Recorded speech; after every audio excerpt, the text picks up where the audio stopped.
and racial justice overall.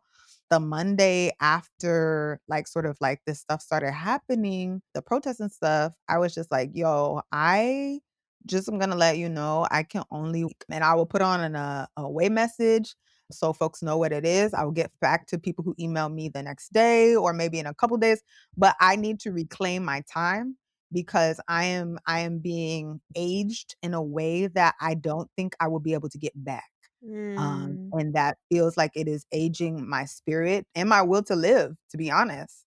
And so, yeah, my direct manager was like, "Oh, yeah, that makes a lot of sense." And so that is what I have been doing. I have been freeing my time so that I can have more space for myself to be held in the ways that I need to be held so I don't feel so exhausted and more time for community, which is what's needed to me during this time.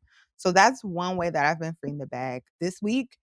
And another way is just my partner sent me this like event about how QTBIPOC folks, so queer, trans, Black, and Indigenous POC folks, have been trying to figure out how to collectively buy and own land. And Mhm. so she just sent this to me on a whim. And I was like, honestly, I don't know what this is about to be because I've never heard of this organization. People be putting on things all the time. Everybody's been to those things. You're like, oh, this looks cute. Like the ad looks cute or whatever. The flyer looks great. And then you go and you're like, wow, I know I didn't pay, but can they pay me? Because I need that time back.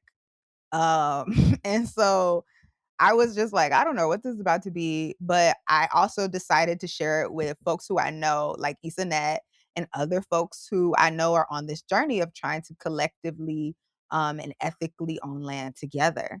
And so I sent it, and turns out, yo, they were straight hot fire.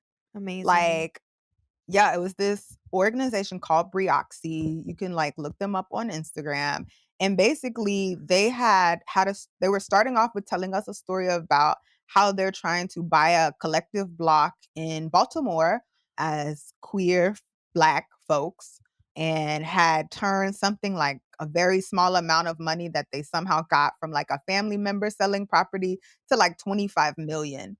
Currently are trying to, yeah, support sharing this information so that people can be owning blocks cooperatively so that you can share that with your, instead of just your family, like when you die or when you want to pass it on, you can also share it with folks who share your values, right? And so for queer and trans folks, like often family aren't the people we always want to pass things down to. We do want sometimes to share that with our communities who have become like our families.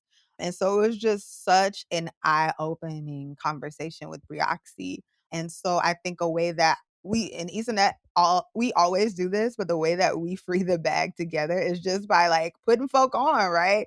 So like I got that and I was like, look, fam, I don't know what this gonna be, but I'm gonna share it because we don't see these opportunities often. And she does that with me.